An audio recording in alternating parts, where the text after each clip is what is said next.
बनारस घाट पे जब पहुंचिए आप, तो आप देखिए कि पूरा बनारस जो है एक पूरा विश्वविद्यालय की तरह से काम जी, करता है, ऐसा बहुत। लगता है एक विश्वविद्यालय है।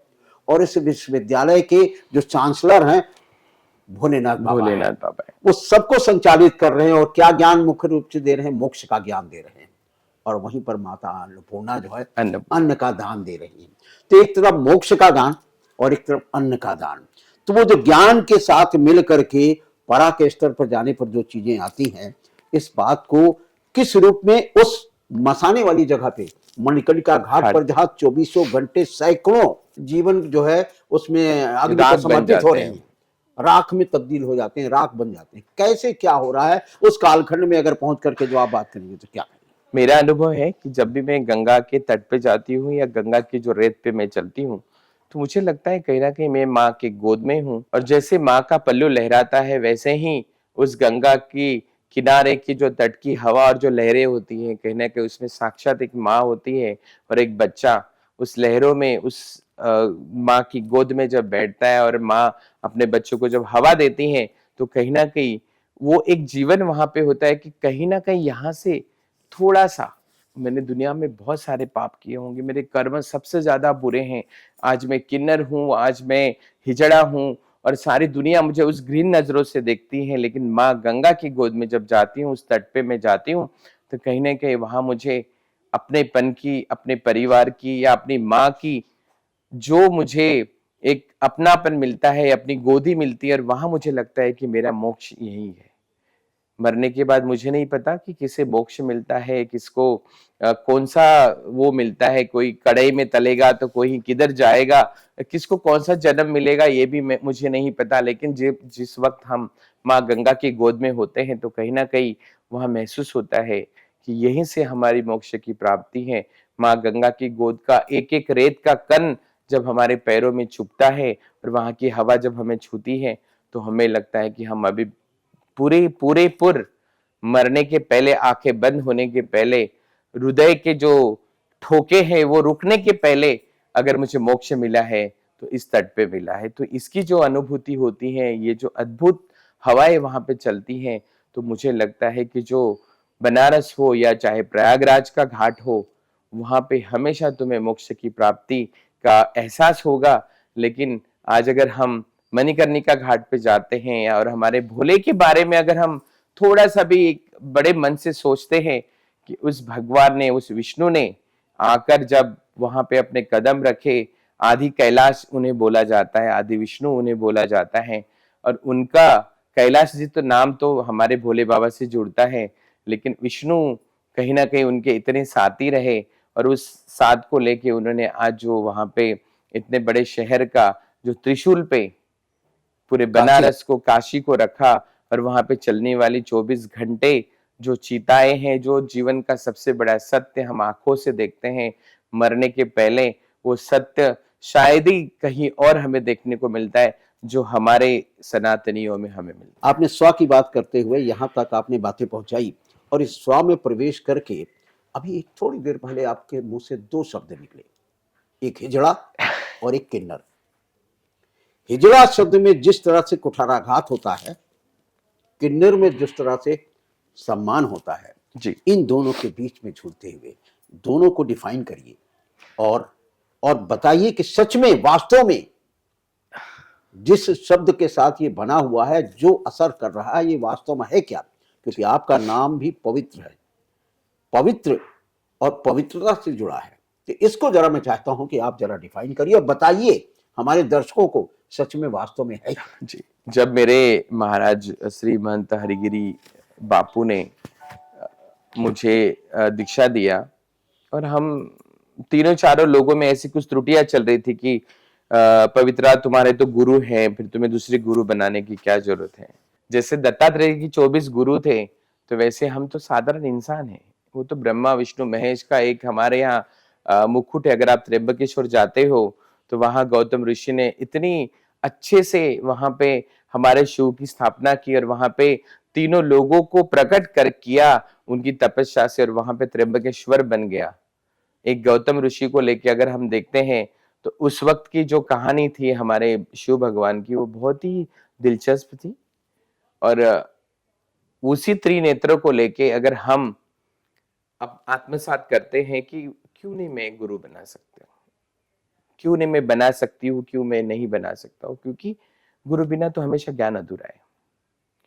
और जब महाराज को सारे लोगों ने मना किया था कि हरिगिरी बापू जी आप पवित्रा जी को दीक्षा मत दो, क्योंकि उनके तो ऑलरेडी गुरु हैं, मेरी गुरु माँ लक्ष्मी नारायण त्रिपाठी जो हमारी आचार्य जी हैं, और उनके सानिध्य में रह के एक जीवन को कैसे हम ढालते हैं एक इस समाज में और क्या सीखते हैं, ये तो हमने उनसे सीखा है, क्योंकि बहुत स्ट्रगल वाला लाइफ रहा है, बहुत दुख रहा है, और उनसे सीखते सीखते मैं बड़ी हुई हूँ।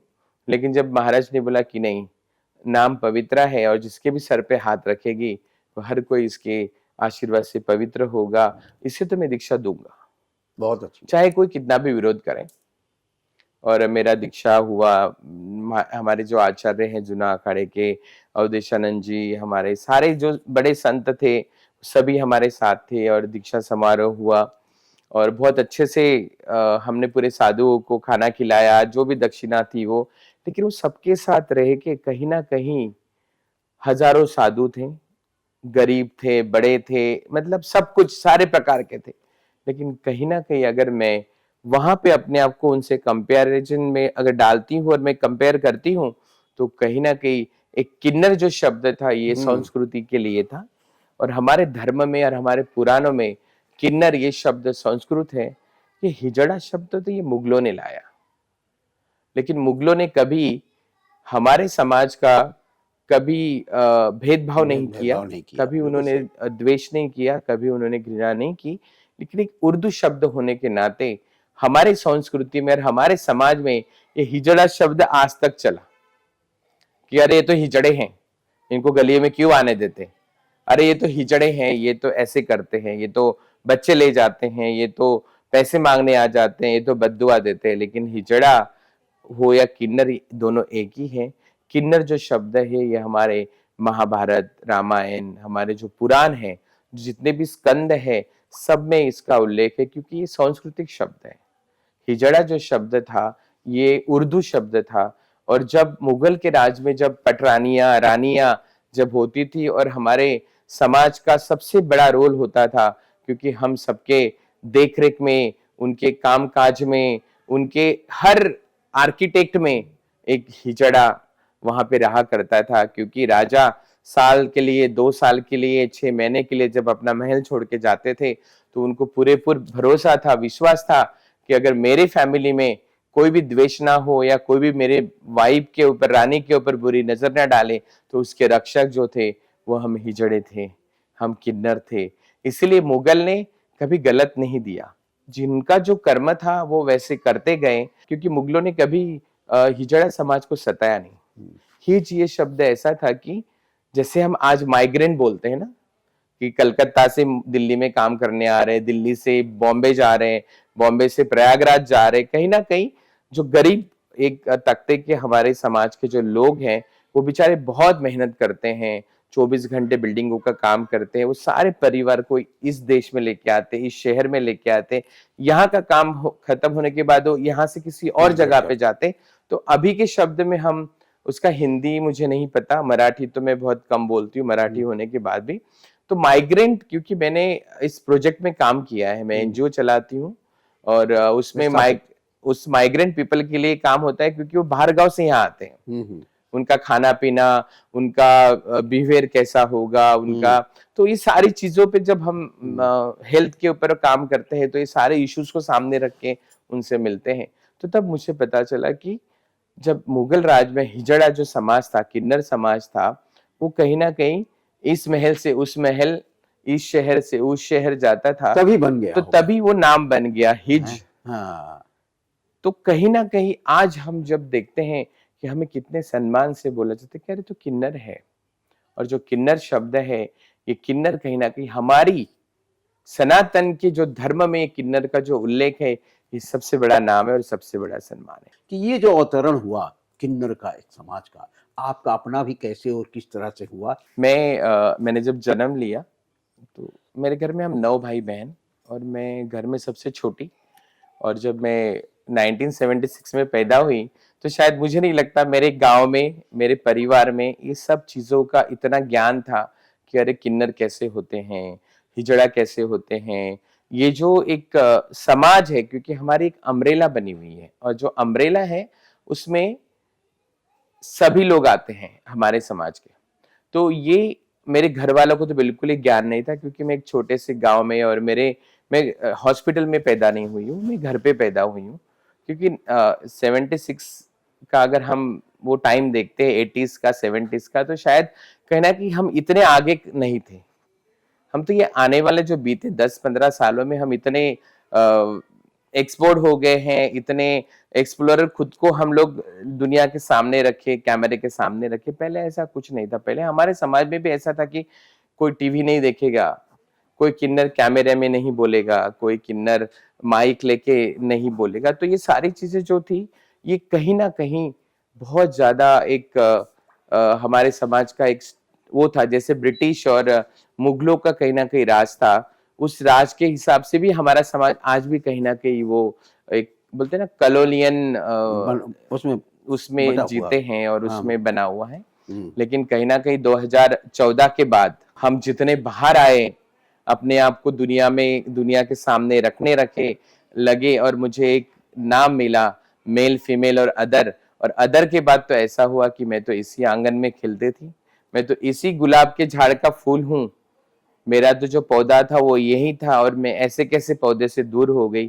तो एक जो ये शक्ति जो अपने आप आने लगी, क्योंकि मैं जिस गली में रहती थी वो गली भी मेरी नहीं थी, जिस माँ बाप ने मुझे पैदा किया वो माँ बाप भी मेरे नहीं थे। लेकिन 2014 के बाद जब कहीं ना कहीं मुझे मेरा अपना एक नाम मिल गया, और मुझे लगने लगा कि मैं तो इसी देश की हूँ, इसी गांव की हूँ। आज तक मैं क्यों इतनी बेबस और लाचार थी कि मेरे पास एक आइडेंटिटी कार्ड भी नहीं था। ये सिर्फ पवित्रा नहीं है, ये जो मेरा समाज है, किन्नर समाज, ये सबके लिए लागू था। अगर पवित्रा ने 4 क्लास पढ़ लिया है, लेकिन मेरे पीछे समाज है, जिस समाज से मैं बड़ी हुई हूँ, जिस समाज के साथ मैं रहती हूँ, खाती हूँ, उनके प्यार से मैं बड़ी हुई, उस समाज में आज भी उतनी ही त्रुटियां है, क्योंकि किसी को एजुकेशन नहीं मिला, किसी को वो ज्ञान नहीं मिला। सबने अपना पेट भरने के लिए, बदन ढकने के लिए और रहने के लिए सिर्फ 3 चीजें ढूंढी कि मुझे ये कहाँ मिल सकता है और मैं कहाँ सुखी रह सकती। तब हर किसी ने धर्म चेंज कर लिए, क्योंकि एक धर्म की परंपरा भी रही। आज सनातन इतना पीछे था, लेकिन कहीं ना कहीं बहुत सारी चीजें अभी हमारे साथ होने लगी जो हमारे आसपास थी। हमें पता था कि मैं हिंदू हूँ या मैं सनातनी हूँ। हमेशा मैं सुना करती थी कि हिंदू तो गाली है, हमारे समाज में अदर धर्मों ने हमें गाली दी है। तो मुझे नहीं लगता कि वो गाली अपने जगह पे है, लेकिन जिस समाज में हम जीते हैं, जिस सनातन में हम रहते हैं, एक अगर हम हिंदुस्तान का नाम बड़े शौक से लेते हैं, तो शायद हम उस नाम को लेके भी आगे बढ़ते हैं। तो जब अगर मेरे माँ बाप ने मुझे जन्म दिया और मुझे पैदा किया, और कहीं ना कहीं उनको पता चला, दाइया होती है ना, तो कि अरे तुम्हारा बच्चा तो ऐसा पैदा हुआ, तो उन्होंने कहीं ना कहीं मुझे हमेशा समाज से, पड़ोसियों से, या मेरा जो किन्नर समाज बधाई लेने आया करता था या उस गलियों में चक्कर काटता था, मतलब हर कोई मुझ पूछता है, आज भी संकोच में पड़ता है, टेंशन में होता है कि यार इनको कैसे पता चलता था कि हमारे घर में बच्चा हुआ। 2 साल पहले मैं गुवाहाटी गई थी, बहुत बड़ा एक फंक्शन था, वहां मुझे इनवाइट किया था। तो हमारा जो हेमंत दास शर्मा जी है, उन्होंने भी मुझे ये सवाल किया था, पवित्रा जी मेरे घर में बच्चा हुआ, किसी को पता नहीं था। इवन मेरे साथ जो इतने मंत्रिमंडल में काम करते हैं, उनको भी पता नहीं था कि आज मेरे घर में बेटा आया हुआ है। ठीक है, किन्नर समाज के लोगों को कैसे पता चलता है कि इस घर में बच्चा हुआ या इस हॉस्पिटल में बच्चा हुआ। मतलब जैसे आपकी कनेक्टिविटी होती है ना, वैसे हमारी भी होती है, क्योंकि हमारे कनेक्शन तो सब जगह जुड़े होते हैं। क्योंकि हमारा काम तो सिर्फ आशीर्वाद देना और दुनिया का, समाज का जन कल्याण करना, इसलिए हमारा जन्म हुआ है। और जो आशीर्वाद हम देते हैं, शायद वो परिवार, वो बच्चा, वो सबसे ज्यादा सुखी और गुणी होता है।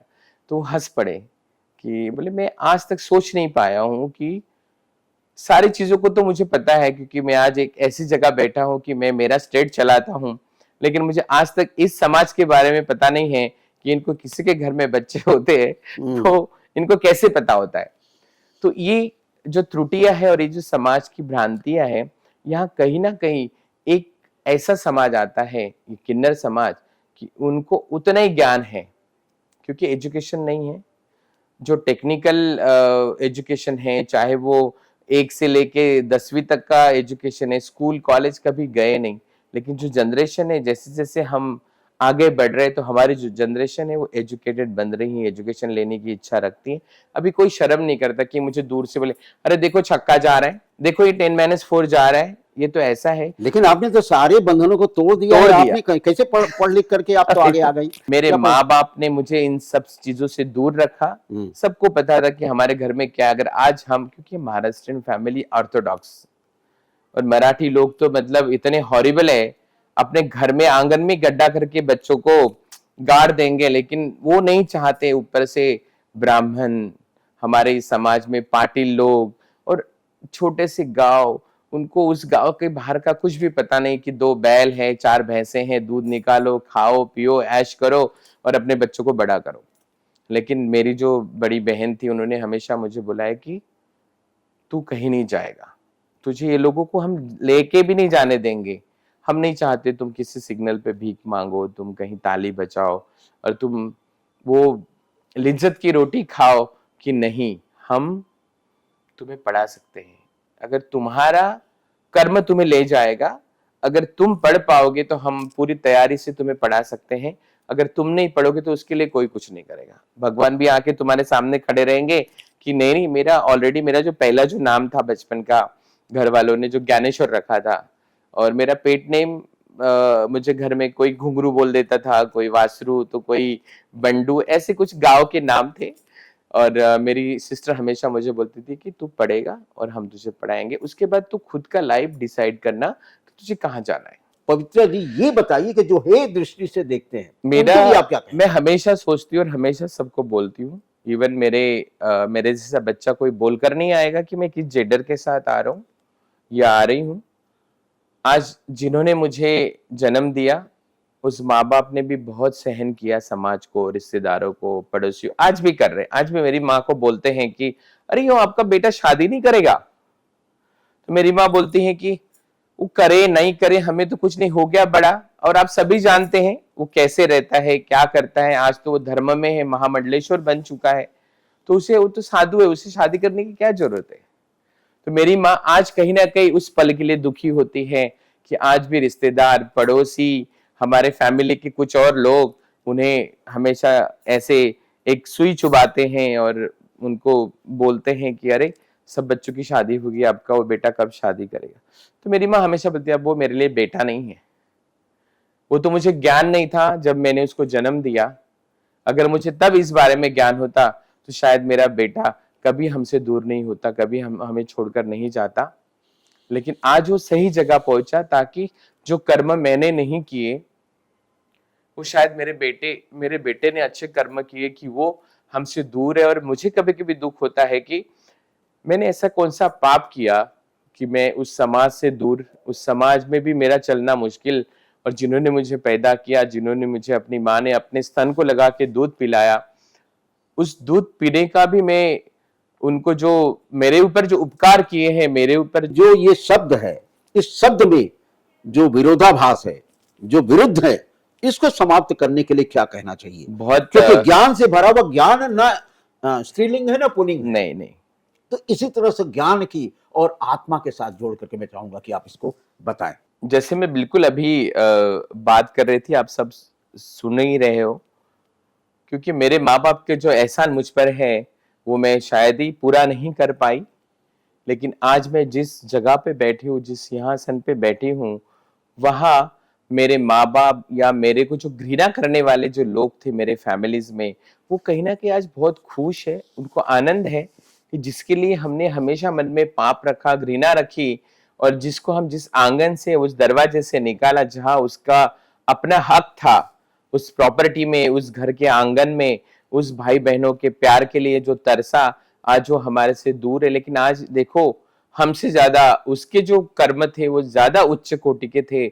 आज वो फिर से सनातन में रहकर अपने आप को इतना बड़ा बनाने के बाद भी वो वहीं उसी ग्राउंड लेवल पे है, उसी मट्टी पे है, और जहां हम लोग उनको घृणा की नजर से देखते थे। लेकिन आज हम कहीं ना कहीं दुखी है। परिवार वाले से जब मैं बात करती हूँ तो मेरा परिवार आज इतना दुखी है कि वो कहीं ना कहीं आज भी उसी सोच में है। शायद मेरी माँ मुझे माफी मांगना चाहती होगी या मेरे भाई बहन मुझे माफी मांगना चाहते हैं, लेकिन कहीं ना कहीं जब सामने आते हैं तो वो अपने आप को बहुत ही ज्यादा नीचा समझते हैं कि मैं इनको माफी कैसे मांगू, लेकिन मैंने सबको माफ किया है। वैसे ही जिस समाज में मैं रहती हूँ, जिस समाज में मैं बड़ी हूँ, इस समाज में हम सब एक ही आत्मा से आते हैं। शरीर तो हमारा चला जाता है, वो तो मट्टी है, उसका कोई वैल्यू ही नहीं है, क्योंकि जैसे हम बच्चे होते हैं, फिर जवान होते हैं, फिर हम बूढ़े होते हैं, और एक टाइम हमें उस शरीर को ले जाके घाट पे हमको जला दिया जाता है, लेकिन शरीर जलता है, लेकिन जो हमारी पवित्र आत्मा है वो कभी नहीं जलती, क्योंकि वो तुरंत किसी और आत्मा में जाके प्रवेश करती है, शरीर में जाके प्रवेश करती है, क्योंकि वो पवित्र है। और जिस पवित्र आत्माएं जो हमारे आसपास है या हमारे समाज में जितने लोग हैं, करोड़ों, बोलते ना, एक कितने तो भी ऐसे करोड़ों लोग हमारे समाज में और देश में हैं, सबकी आत्माएं पवित्र है। लेकिन उस पवित्र आत्मा में एक गलत आत्मा कभी नहीं हो सकती है। बस हमारा बिहेवियर अलग हो सकता है, अंदाज हो सकता है।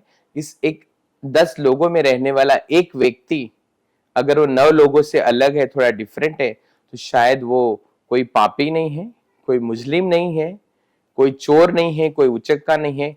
उसकी भी आत्मा, जितने 9 लोगों की पवित्र आत्मा है, वैसी आत्मा उसकी भी पवित्र है। इसीलिए मैं हमेशा बार बार समाज को बोलती हूँ, मेरे परिवार को बोलती हूँ कि आप सिर्फ आत्मा को पहचानो।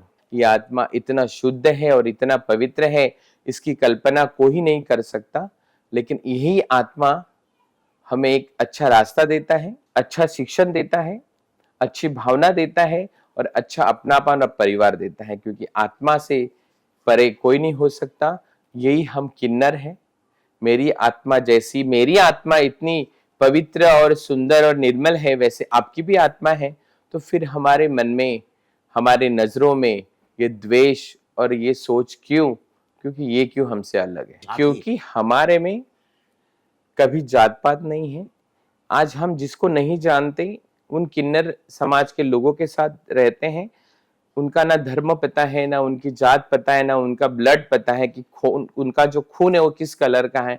लेकिन फिर भी मेरे जैसा व्यक्ति मेरे जैसे लोगों के साथ ही रहेगा, क्योंकि वही मुझे अपनापन, अपना प्यार हमें मिलता है। वहां हमें जात पात, बोलते ना कि रोटी का कोई धर्म नहीं होता और पानी की कोई जात नहीं होती है। वैसे ही हमारा किन्नर समाज है, और सभी को नम्र विनंती है कि हमारे जैसे बच्चों को अपने से दूर ना करें।